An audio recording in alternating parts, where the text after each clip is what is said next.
Hospital থেকে আমার শাশুড়ি আমার বাচ্চাটাকে চুরি করে আমার ননদকে দিয়ে দিয়েছে।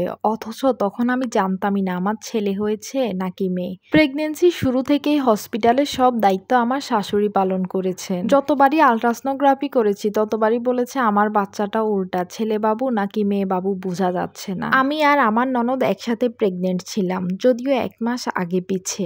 সেই সম্পর্কে আমার ননদ হলেও আমার থেকে বয়সে অনেক বড় ছিল। 3 মেয়ের পর আবারও আমার ননদের প্রেগনেন্সির খবর শুনে তার শ্বশুরবাড়ির লোক এবং তার স্বামী অনেক খুশি ছিল। আমার ননদ অনেক ভয় ছিল, কারণ 3 মেয়ের পর এইবার যদি তার ছেলে না হয় তার স্বামী নাকি বলেছিল তাহলে তাকে বাবার বাড়ি পাঠিয়ে দিবে। এদিকে 1 মাস পরে সবাই আমার প্রেগনেন্সির খবরও জেনে যায়। সবাই অনেক খুশি ছিল, এটা আমার প্রথম সন্তান। অন্যদিকে আমার ননদ তার 3 মেয়েকে সাথে নিয়ে আমাদের বাড়িতে চলে আসে। তার পুরো প্রেগনেন্সি ট্রিটমেন্ট আমাদের এখান থেকেই করাবে। আমার সন্তান ছেলে হোক কিংবা মেয়ে সেটা নিয়ে আমার কোনো মাথা ব্যথা ছিল না। আমার শুধু একটাই আল্লাহর কাছে দোয়া ছিল, আমার সন্তানটাকে যেন আমি সুস্থভাবে দুনিয়ার আলো দেখাতে পারি। আমার শাশুড়ি সবসময় দোয়া করতেন তার মেয়ের যেন একটা ছেলে হয়। 6 মাস পর্যন্ত যতগুলো ট্রিটমেন্ট করিয়েছি সবগুলোর কাগজপত্র আমার শাশুড়ির কাছেই থাকতো। যখন একটু দেখতে চাইতাম আমার শাশুড়ি বলতো এগুলো দেখার তোমার দরকার নেই, এগুলো দেখলে অযথা তোমার টেনশন বাড়বে, তোমার বাচ্চা সুস্থ আছে এটাই আলহামদুলিল্লাহ। আমার শাশুড়ি এমনিতে অনেক ভালো মনের মানুষ। পুরো প্রেগনেন্সির জার্নিতে আমাকে কোনো কাজ করায়নি বা কাজের জন্য কোনো প্রেশারও দেয়নি। আমাকে ওনার মেয়ের মতোই দেখেছে।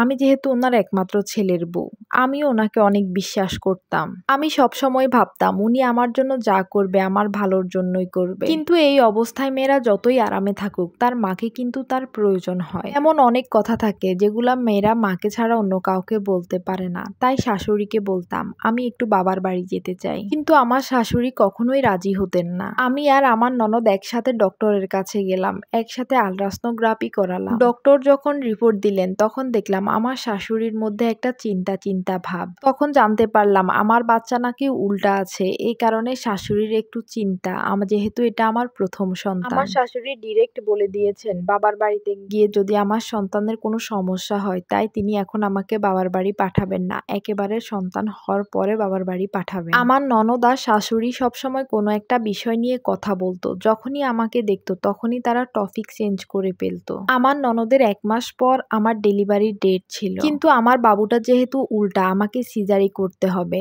আর আমার ননদের বাবুটাও সিজারেই হবে। ডক্টর বলেছিলেন সিজার একটু আগে করলেই ভালো, তাই আমার ননদ আর শাশুড়ি মিলে একই দিনে সিজারের ডেট ঠিক করলেন। আমার ননদের ডেলিভারির ডেট ছিল 16 সেপ্টেম্বর 2018। ওটি থেকে বের করার পর শুনলাম আমার একটা ফুটফুটে মেয়ে হয়েছে আর আমার ননদের একটা ফুটফুটে ছেলে হয়েছে।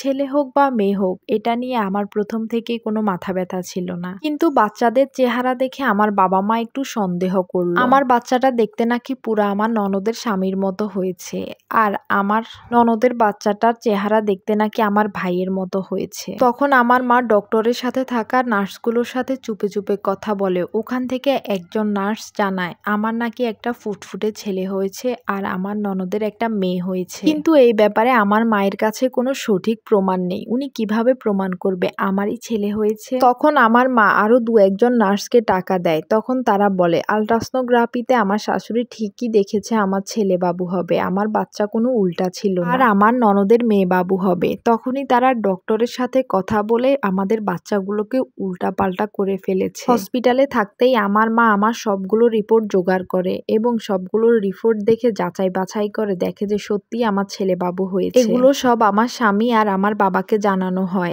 আর আমার ননদের শ্বশুরবাড়ির সবাইকেও জানানো হয়। যাকে এত বিশ্বাস করতাম আমার শাশুড়ি নিজের মেয়ের সংসার বাঁচানোর জন্য আমার বাচ্চাটাকে তার মায়ের আদর থেকে বঞ্চিত করতে চেয়েছে। আমার শাশুড়িকে হাতে নাতে ধরার পর আমার শাশুড়ি বলতেছে তার নাতি তো তার মেয়ের কাছে ভালোই থাকবে, তার নাতিনটাও আমাদের কাছে ভালোই থাকবে। অথচ একজন মায়ের বুক খালি করে দেওয়ার ব্যাপারটা তার কাছে কিছুই মনে হলো না। ছেলে হবে নাকি মেয়ে হবে এটা সম্পূর্ণ আল্লাহর উপর নির্ভর করে, এটা নিয়ে কাউকে কখনোই চাপ দেওয়া উচিত না। যতই বিশ্বাসযোগ্য হোক সন্তানের ব্যাপারে কাউকেই কখনো বিশ্বাস করবেন না। এই স্টোরিটা কামিন নামের এক আফু বৈরব থেকে পাঠিয়েছে। আমার ভিডিওটা কে কোথায় থেকে দেখছেন এবং আপনাদের কাছে ভিডিওটি কেমন লেগেছে অবশ্যই কমেন্ট করে জানাবেন।